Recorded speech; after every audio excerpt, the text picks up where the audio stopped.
हरियाणा सरकार ने मान ली है अनशन पर बैठी छात्राओं की मांग।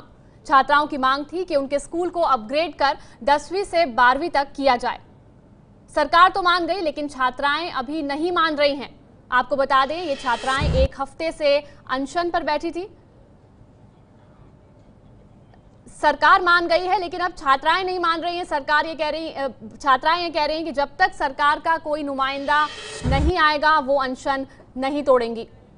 श्रेया बहुगुणा एबीपी न्यूज संवाददाता ज्यादा जानकारी के साथ हमारे साथ रेवाड़ी से जुड़ गई हैं। हरियाणा के रेवाड़ी में उन लड़कियों के बीच मौजूद हैं श्रेया, ये बताएं कि सरकार मान गई है लेकिन ये बेटियां नहीं मान रही हैं, अब क्या मांग है इनकी?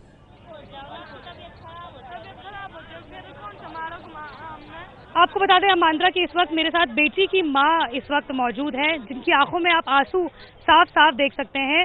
यहाँ पर उनकी मांगे जो है वो उन्हीं से जानते हैं। नोटिफिकेशन एक जारी होता है जिसमें कि सरकार ये आपकी बातें जो है वो मान ली हैं। अब ये जो स्कूल जो पीछे इसमें ताला लगा हुआ है, अब ये 12वीं तक होगा। अब ये आंसू क्यों? आंसू इसलिए मैडम, हमारी लड़कियां नहीं मान रही इस बात को। ये बोल रही है जब तक हमें लिखित नहीं चाहिए हम यहाँ से नहीं उठेंगे। मैम, हमारी बच्ची हमसे देख के नहीं जा रही, 8 दिनों को भूखी प्यासी बैठी है यहाँ पर, सड़क पर सोई हुई है। देखो, आंधी तूफान में सब चाहते हैं कि हम अंदर रहे, लेकिन हमारी बेटी यहाँ सड़क पर है। आंधी आए तूफान आए, यहाँ से उठने के लिए तैयार नहीं हुई है। जिगर का टुकड़ा होती हैं लड़कियां, और ऐसे में अपनी जिगर के टुकड़े को ऐसे 7 दिन से 8 दिन से अनशन पर बैठना। हमारे बेटे को भूखा प्यासा, हम भी इनके साथ ही भूखा प्यासा बैठे हैं, लेकिन सरकार सुन क्यों नहीं रही? क्या हुआ, अंधी और बहरी गूंगी हो गई सरकार, इन बेटियों की पुकार उन तक नहीं जा रही।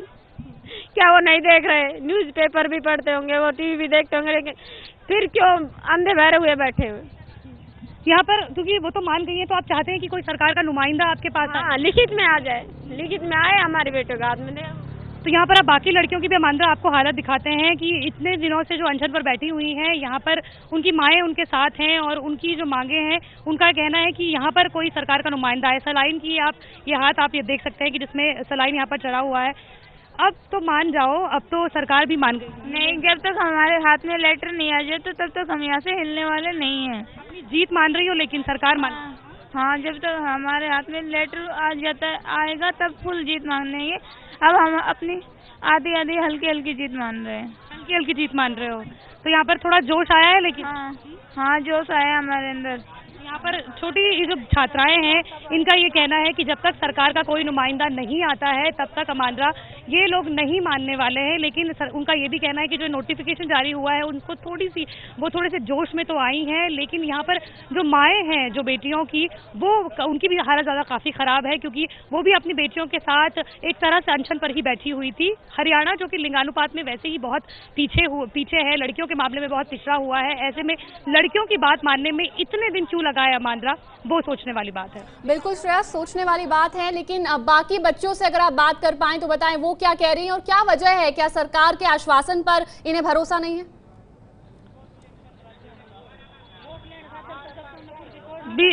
सरकार के आश्वासन पे भरोसा नहीं है, ये बहुत बड़ी बात है। लेकिन पहले आपको दिखाते हैं जो लड़कियों की यहाँ पर हालत है। बाकी जो लड़कियां हैं उनसे भी मैं बात करती हूँ इन विजुअल्स को दिखाते हुए। क्या सरकार की बातों पे यकीन नहीं है इसलिए? नहीं, हमें लेटर दे दो, हम खुद ही आसन पर से उठ लेंगे। अनशन एक बहुत बड़ी बात होती है, गांधी जी ने किया था एक टाइम पे और आप आज कर रही हैं। ऐसे में सरकार की बातों में यकीन नहीं है, इसलिए आप अनशन? हाँ, लिखित में देने वादे करती है, लिखित में देने के बाद हम सभी उठ जाएंगे यहाँ से। लेकिन नोटिफिकेशन जारी होने से क्या होता है? हमें तो कोई दे के नहीं गया। अच्छा, ये बताओ कि तकलीफ क्या होती थी, जो आप लोगों को जो दिक्कतें होती थी जब आप स्कूल जाते थे, तो कौन कौन सी ऐसी दिक्कतें होती थी? क्या लड़के तंज कसते थे आप लोगों पे? क्या छेड़खानी? तकलीफें सभी होती हैं, लड़के छेड़खानी करते हैं, लड़कों को इज्जत करनी नहीं आती लड़कियों की। कुछ लड़के ऐसे होते हैं बिल्कुल भी इज्जत नहीं करती लड़कियों की। आपके साथ कभी ऐसा हुआ? क्या लड़कियों की क्या क्या बताते थे?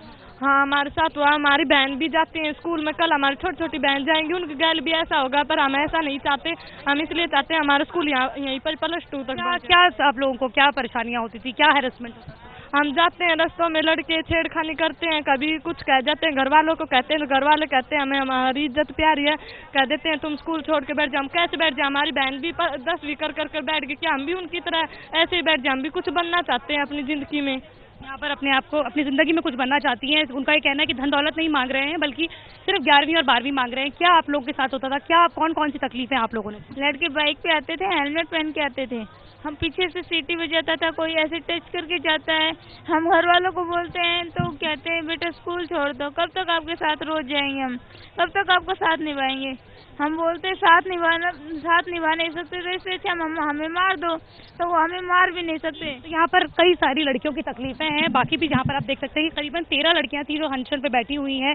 कई लड़कियां हैं जो अभी हॉस्पिटल में एडमिट उनको कराया गया है। एबीपी न्यूज़ भी उस वक्त पहुंचा था जब उनको हॉस्पिटल एडमिट कराया गया था। यहाँ पर हालत काफ़ी ज़्यादा ख़राब है। ऐसे में कब तक मानोगे, क्योंकि सरकार ने तो नोटिफिकेशन जारी कर दिया है, ये जो स्कूल है ये तो 10वीं 11वीं तक हो जाएगा। फिर सरकार जब तक लेटर नहीं मिल जाता जब तक हम यहीं पे बैठे रहेंगे और अपना आश्वासन चलता रहेगा। वो जो मंजर था जब आप स्कूल जाती थी, वो 3-4 किलोमीटर अपने स्कूल जाती थी, वो बहुत भयानक था।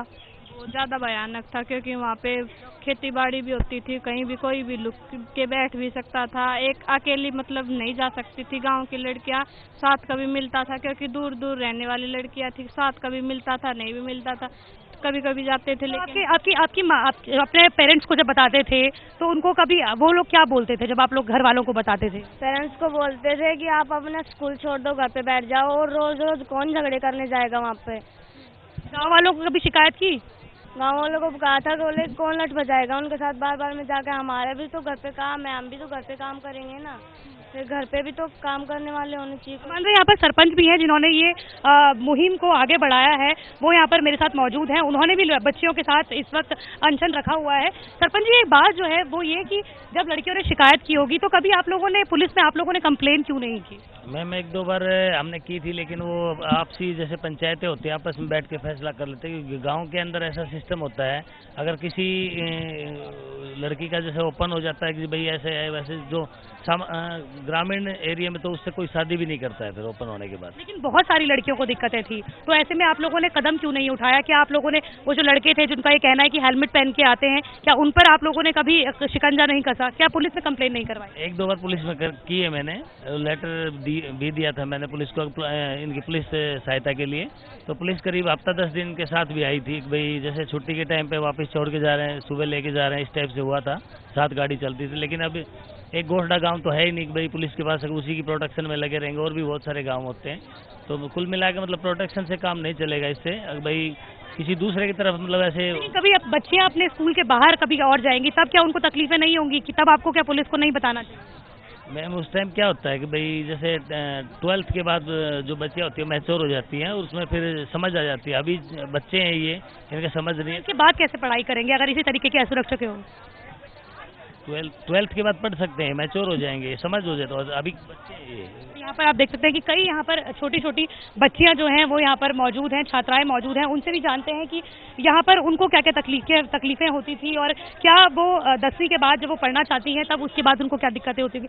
गाँव की और भी लड़कियाँ हैं जिन्होंने इसी वजह से, इन्हीं कारणों से 10वीं के बाद पढ़ाई नहीं की। यस, ऐसी बहुत सी लड़कियाँ जिन्होंने अपनी शिक्षा छोड़ दी है। उनके माँ बाप कह देते हैं कि जब बेटा यहाँ पे छेड़खानी होती तो तुम स्कूल क्यों पढ़ना चाहते हो। कोई भी अपनी बेटी की छत नहीं उछलवाना चाहता है, इसीलिए वो उन्हें घर पे बिठा लेते हैं। आप लोग पढ़ना चाहते हैं आगे?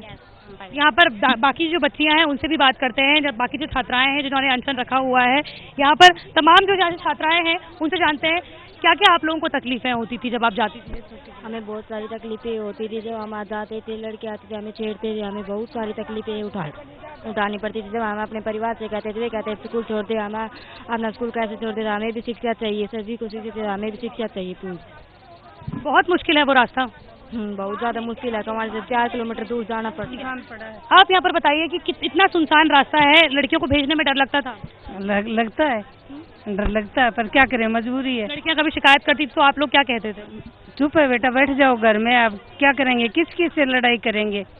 जब लड़कियों ने ये निश्चय किया कि वो अब पढ़ने के लिए अब अनशन करने वाली हैं, तो आप लोगों ने शुरू में साथ दिया, क्या आप लोगों का कहना था? इन्होंने किसी को ये किया ही नहीं, बताया ही नहीं किसी ने, ये तो बैठ ही गई अनशन पे। 2 दिन में सोचा बच्चियाँ छोड़ देंगी, फिर उन्होंने नहीं छोड़ा, तब सब माएँ दादियाँ। आज आप लोगों को कैसा महसूस हो रहा है? आप लोगों की जो बच्चियाँ हैं उनके आज क्रांति वो काम आई, सरकार अब मान गई है? सरकार मान गई, इनके हाथ में लिखित में आ जाएगा तो हम बहुत खुशी मनाएंगे अपनी बेटियों के लिए। आज खुशी हो रही है, लेकिन जब आएगा, वैसे तो आप बोल रहे हो तो हम विश्वास करें, लेकिन जब हाथ में लेटर मिल जाएगा ना तब बहुत खुशी होगी। जो तभी आएगा जब हमारे हाथ में लेटर आ जाएगा। यहाँ पर जो तमाम जो छोटी छोटी छात्राएं हैं उनका ये कहना है कि तभी उनको जोश आएगा जब उनके हाथ में लेटर आएगा। फिलहाल अमांद्रा अपना अनशन छोड़ने को तैयार नहीं है। उनका ये कहना है कि अगर सरकार मान गई है तो क्यों वो यहाँ पर नहीं आती है, क्यों उनके नुमाइंदे यहाँ पर नहीं आते हैं और उनका अनशन खुद खत्म नहीं करवाते। बिल्कुल श्रेय, और देखा हमने क्या कुछ बीतता था इन लड़कियों पर, लेकिन वाकई इनके जज्बे की दाद देनी पड़ेगी कि छोटी सी उम्र में ये अनशन कर रही हैं, आगे पढ़ना चाहती हैं, जीवन में आगे बढ़ना चाहती है। सरकार फिलहाल मान गई है और उम्मीद है कि इन लड़कियों को अपने ही गांव में स्कूल मिलेगा और मंचलों का सामना नहीं करना पड़ेगा। हरियाणा सरकार फिलहाल 12:30 बजे प्रेस कॉन्फ्रेंस करेगी। ये है ABP न्यूज़, आपको रखे आगे।